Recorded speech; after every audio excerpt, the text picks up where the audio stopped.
আসসালামু আলাইকুম এভরিওয়ান, কেমন আছেন সবাই? সো কিছুদিন আগে আমি গ্রামের বাড়িতে গিয়েছিলাম। তো আমরা প্রত্যেক বছরই গ্রামে এক দুবার যাওয়া হয়, আর তখন এক দুবার মাছ ধরা হয়।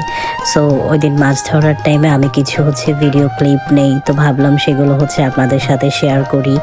তো সেদিন আমরা অনেক মজা করি, আমার কাজিনরা, আমার চাচারা সবাই ছিল, যার কারণে সবাই মিলে একসাথে মাছ ধরতেছিল। আর আসলে ওই মোমেন্টটা এত মানে সুন্দর ছিল, আমি আপনাদেরকে বলে বোঝাতে পারবো না।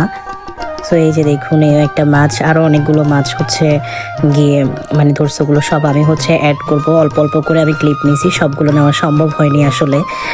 গ্রামের বাড়িতে গিয়ে আসলে এরকম পুকুরে মাছ ধরে সাথে সাথে দেখা খাওয়া, ওইটার মজাই আলাদা। সো এই তো আর কি, সবাই মিলে অনেক আমরা ফান করতেছিলাম। আমার কাজিন একটার পর একটা মাছ আনে রাখতেছিল, আমি ওগুলোর ভিডিও ক্লিপগুলো নিচ্ছিলাম। তো সেদিন ছোট বড় মিলিয়ে অনেকগুলো মাছই ধরা হয়। এই আর কি আমার ফুল ভিডিও গ্রামের। আশা করি সবার ভালো লাগবে। ভালো থাকবেন সবাই। আল্লাহ হাফেজ।